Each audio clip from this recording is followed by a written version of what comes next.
அலைக்கும் வரஹ்மத்துல்லாஹி வபரகாத்துஹு. நாம் சின்ன பிள்ளைகளாக இருக்கக்கூடிய அந்த காலகட்டங்களில் எவ்வளவோ ஆசைப்பட்டு நம்மளுடைய தந்தைகிட்ட கேட்டிருப்போம். பாப்பா இதை வாங்கித்தாங்க என்றெல்லாம் கேட்டிருப்போம். நம்மளில் எத்தனை நபர்களுடைய ஆசைகளை நம்மளுடைய தந்தை நிறைவேற்றியிருக்கிறார். அன்றைய காலகட்டங்களில் வறுமையினுடைய சூழ்நிலை பெரும்பகுதியான ஆசைகள் நிராகரிக்கப்பட்டதாக இருக்குது. வாங்கி கேட்டதெல்லாம் நம்மளுக்கு கிடைத்தது கிடையாது. அதற்காக நம்மளுடைய பெற்றோர்கள் வளர்ப்பினுடைய விஷயத்தில் என்னுடைய தந்தை தோல்வி அடைந்து விட்டார் என்று நம்மளால் சொல்ல முடியாது. தற்காலத்தில் நம்ம பிள்ளைங்க கேட்டதெல்லாம் நம்ம வாங்கி கொடுக்குறோம். அந்த அளவுக்கு இறைவன் பொருளாதார வசதியை நம்மளுக்கு கொடுத்துட்டான். அதுக்காக வேண்டி நாம் தந்தையாக இருந்து நம்ம வெற்றி பெற்று விட்டோம் என்று சொல்ல முடியாது.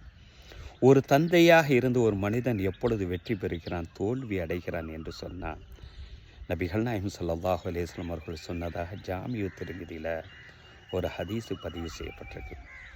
ஒரு தந்தை தனது மகனுக்கு வழங்கக்கூடிய அன்பளிப்புகளில் மிக சிறந்த ஒரு அன்பளிப்பு நல்லொழுக்கத்தை தவிர வேறு ஒன்றும் கிடையாது என்றார்கள் நபிகள் நாயகம் ஸல்லல்லாஹு அலைஹி வஸல்லம் அவர்கள்.